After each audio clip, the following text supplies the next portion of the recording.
Welcome back to Fire Princess Reviews. I'm Fire Princess Lily, here to talk to you about comics, cartoons, and other awesome nerdshits. So, what are we talking about today? Well, I'm a little bit of a liar because I said we'd be talking about Legend of Korra today, but something came up, so now we're talking about something else because the Marvel previews finally came out, and now I can order my comics, and that means I can tell you all 5 titles that I'll be ordering myself. If you've never seen the channel, this is what we do once a month to make sure that you get a good comic book order out.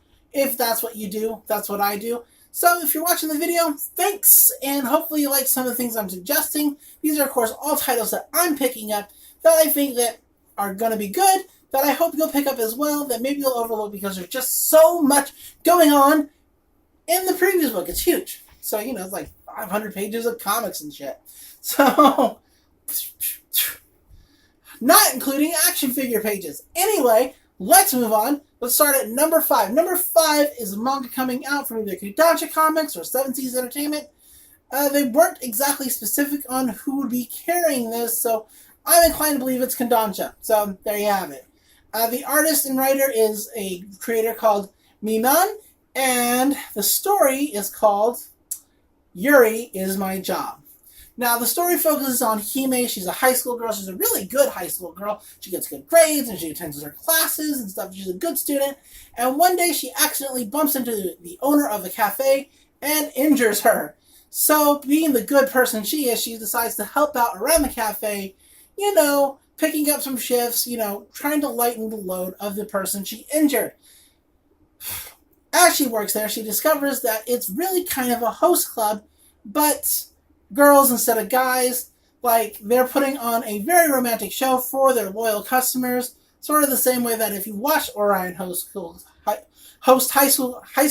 Orion High Host Club, there we go, got it out, boom, first try. Not really, but they had a kind of like, oh, are the boys in a romance sort of thing for the girls, and that's sort of what is happening here. Hime gets paired up with a regular employee named Mitsuki, and she's a really good person to be paired up with. She's super nice to Hime, and she's kind of fluttery and blushy. She's doing exactly what she's supposed to do because it's her job. And Hime finds herself becoming very, you know, taken with her partner. She really likes her. She likes how nice she is. And it's sort of like developing in her heart to something more than just like, this is like an act. Unfortunately for her, Mitsuki, outside of work, despite how nice and kind she is, can't stand Hime at all. So that's what the story is going to be. I imagine that they're going to come to kind of an agreement, or maybe Hime gets a different girlfriend. Who knows? I don't know. I just think that they're going to jump over these hurdles and become a couple by the end of the series. So yeah, boop. I read a lot of gay stuff, so that's why it's number 5, because not everybody does. Number 4 from Archie Comics is Betty and Veronica, and it's actually the first Betty and Veronica title I've picked up outside of Vixens, so I can definitely not look forward to biker gangs, which I think was probably the best part of Vixens, but I do like Betty and Veronica. Anyway, the writer is going to be Jamie Rotante, and the artist is Sandra Lanz. Betty and Veronica are entering their senior year in high school, which is apparently a first for this series. I don't know. RG nerds, get at me. And they're BFFs all the way, friends for life, and they think that they're going to go to the same high school. Unfortunately, it turns out the plans have changed, and this is going to put their friendship to the test. There's not a lot to really go off on that. I do like all the covers that are being offered for the very first issue. There's one in particular where they're holding hands, so that's the one I chose, because of course. And so I don't know how the story is going to progress. I have hopes, and I'm looking forward to it. That's why it's number 4 instead of higher on this list. It honestly probably could have been switched with our number 5 spot, but what are you going to do? Number 3 from Boom Studios is apparently something that happens every year, and I'm just finding out about it, so that's on me. A character named Klaus is getting another book. Claus, it's Santa Claus, but he's like a barbarian, so that's cool. It's called Klaus and the Crying Snowman. It's from Boom Studios, and it's by the same people who brought you all the other Klaus books, Grant Morrison is writing, Dan Mora is doing the art. So there you have it. That's like, apparently they are always doing it. It's always them. There's a spider up there, and I'm just ignoring it. It's moving super duper fast, so we're not ignoring it anymore. 1 second. Boop. It is no longer ignored. Why did I do that? Because I have acute arachnophobia. I couldn't handle it. Alright, so Klaus, moving back into comics, is basically given the task to help an absentee father who has been turned into a snowman reconnect with his family, make up for lost time, all before the snowman melts forever. And apparently also before the Norse pantheon can kill this snowman. So the artwork on the cover looks super cool. There's like a dragon and like a buff snowman and Santa Claus, who's also super buff, like wielding an axe. I don't know what this is other than a mashup of like the craziest 80s van you've ever seen with the cool wizard art, except for it's Santa Claus as a barbarian with a fucking buff snowman. So I am 100% down for that. Moving on to number 2 is Black AF Devil's Die from Black Mass Studios. Now, the artist is going to be Vita Ayla. I'm probably mispronouncing that. And the artist will be Liana Kangas. Now, if you've ever watched this channel before, maybe you haven't, I've already done a few videos on Black AF from Black Mass. It is a world where only black people are granted superpowers. Not every black person, but black people are the only people that exhibit superpowers. And that tends to make them a target for the government, etc. Blah, blah. You know, like the real world, except for they have superpowers. Anyway, this particular installment is going to be focused on a new drug in the world that's just hit the street. It's called Vitana.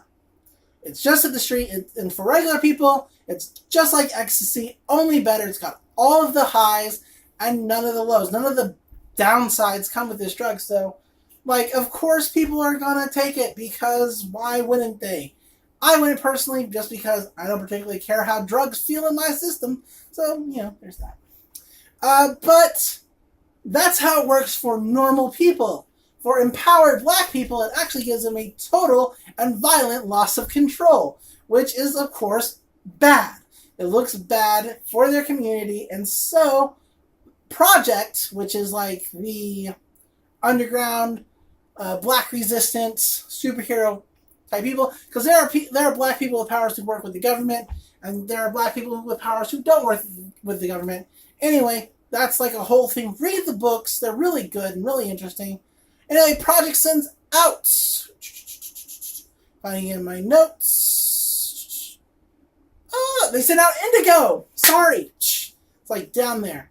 And they sent her to find out who's producing the drugs, where they're producing the drugs, and how it can be stopped. And she'll be paired with another character who has been already in the series, former detective Ellen Waters, and because she's concerned about the same problems, or the same things that they're concerned about, is like, what is happening, why is this going on, and why is it affecting empowered black people this way and other people not that way.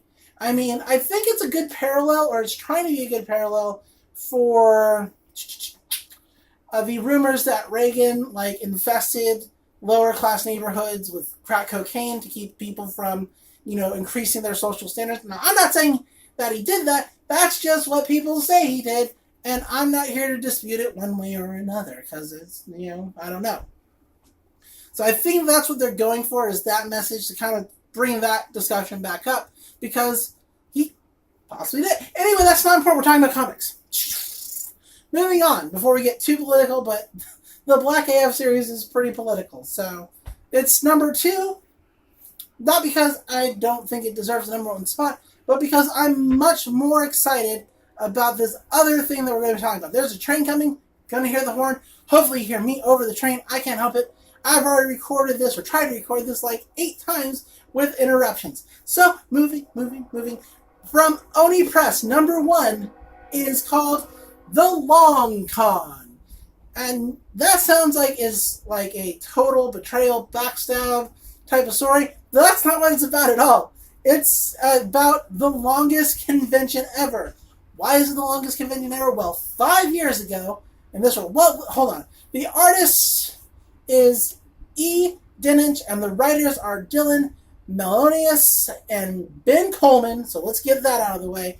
But in this world, 5 years ago, there was a cataclysmic event that basically nukes everything in a 50-mile radius from Los Spinoza Convention Center.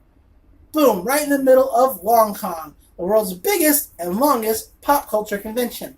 Now, it is presumed that everybody at LongCon died. And the main character, whose name is Des Delaney, discovers, he's a reporter, by the way, discovers that everybody actually survived. And these 5 years, they've just kept the convention going. Like, it's way dumb. But it's great. And apparently they've descended into this kind of like a real hierarchy, and everybody follows the word of a man called the Special Guest. It's being compared to Galaxy Quest, which either you like that or you don't like that. I'm kind of in the middle, but I've had dreams about conventions that last for months on end. I don't know if they're like good dreams or nightmares, because eventually it gets to a point in that dream where I'm like, I'm out of money and the convention's almost out of food. This is a nightmare scenario. Nobody's delivering. Yeah, it's really weird, but it'll be interesting to see how they do it. Now, they do have some preview panels in the previews for this. Like, it's really great. He's like walking through what used to be Artist Alley, and there's artists calling out to him, and one guy's like, hey, you like elk? I'll draw you as an elk. I'll draw anything as an elk. And I am there for that insanity and that craziness. And that's why it's our number one pick, is because it's just like, it's like as nerdy as it can get, and it's in comics, and that's what I'm here for. That's what I'm about. Okay, and that's the previews. Boom. Kind of touch your ear off a little bit on the number 2 slot, and that's what happens. What are we talking about next time? Legend of Korra for sure. Next time is Legend of Korra for sure. I know I keep making the promise, but this promise is what we're going to keep, because I got nothing else to talk about. Well, no, that's not true. I have lots of stuff to talk about. But Korra is taking precedence. It's Turf Wars Part 3, the conclusion of Turf Wars. If you remember in Turf Wars Part 2, Asami got kidnapped by the villain, and we're all very worried about her and what's going to happen. I'm late on this, but that's because I was late on picking it up, because I had a wedding, and then so money was all tied up.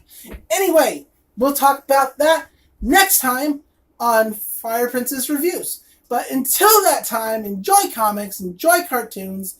I killed a spider. And I'll see you in the next video. Bye!